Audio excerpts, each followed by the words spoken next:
That evening, Steven stopped by again. He could see something was wrong. "Adugo, talk to me," he said softly. She hesitated, then broke down in tears. Tears poured down her face as she told him everything. The Aboki, the soap, the midnight beats, the voice, the price. Steven was silent for a long time, disbelief on his face. Then he took a deep breath. "If this is real, then you need to end it before it ends you." Adugo looked up, eyes swollen. "How?" "We go there tonight," he said. "When it started, we end it." The moon hung low over Umoso that night, veiled in mist like a secret. Adugo walked beside Steven, clutching her shawl tightly. Her steps were heavy, her breath uneven. The town slept, but the air around them felt awake, tired with something unseen. They reached the four corners, the same intersection where it all began. The street lights flickered violently, throwing strange shadows across the cracked road. Adugo stopped. "This is the place," she whispered. Her voice trembled. Steven looked around. "You sure this is safe?" "No," she said, "but I can't live like this anymore."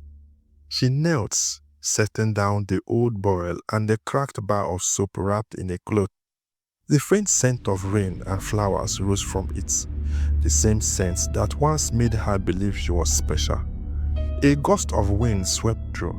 The light flickered again. Darkness swallowed them. Then came the voice. "Adugo." She froze. The sound wasn't soft or melodic anymore. It was deep, echoing from all directions. "You dare return with a man?" The ground trembled slightly. Mist began to gather at the center of the intersection, twisting like smoke. Then she appeared, the goddess, Waimiri, but not as before. Her beauty was terrible now. Her gown glowed like storm clouds, her eyes burning as air blue. Steven stumbled backwards, shielding his face. Adugo fell to her knees. "Please, I didn't mean to disobey. I just wanted to be loved." The goddess laughter shook the air. "Love? You think love is free? You asked for beauty to capture heart. Now heart are what you must feed me." Adugo's eyes widened. "Feed you?" "Every 7 months," the goddess hissed, "one man who loved you must join me beneath the waters. That is the price of your charm." Steven grabbed Adugo's hand. "We are not feeding you anything." Waimiri gave tongue. "So you are the one she loved now." The wind howled. Dust swinged violently.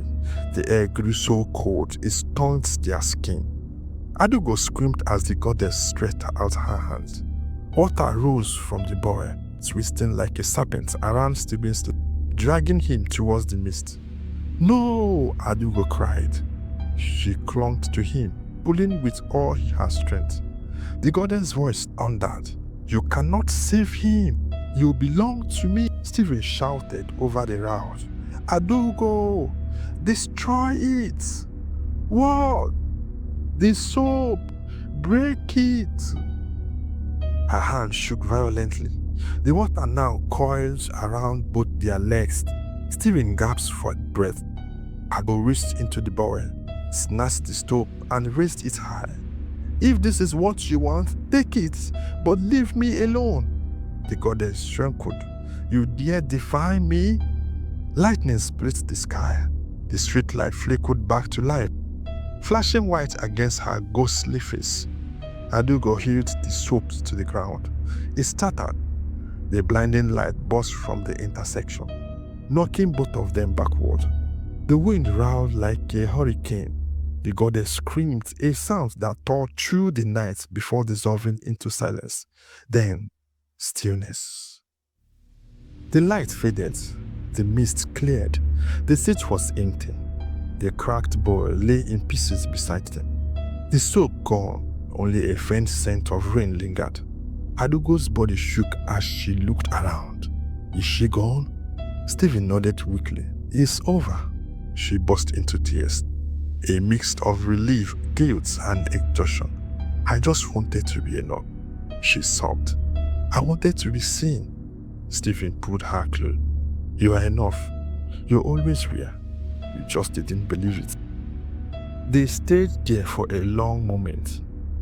The two silhouettes under a trembling streetlight as the wind carried away the last echoes of the goddess' voice. Morning sunlight streamed through the window of a small community centered in Umuozo. Children laughed in the background, their voices bright and alive. Adugo stood before a whiteboard, speaking to a group of young women. On each she had written in bold letters, "True beauty starts with you." Her voice was calm but firm. Don't let the world make you feel invisible. You don't need charm or filter to matter. You don't need to beg to be seen. Just love yourself, and the right people will see you clearly. The woman clapped softly, a few wept tears. As the class ended, Adugo stepped outside. The sun was warm, the sky clear. Across the street, she noticed the same Aboki man pushing the car slowly. He met her eyes and smiled faintly. Madam, you go buy perfume today? He asked slightly. Adugo smiled, not today. She turned and walked away. The wind brushed past her cheek, gentle, harmless, carrying a friend's whisper that only she could hear. She stopped for a moment, closed her eyes, and smiled, then walked on. Her beauty was quiet, strong, and finally her own now.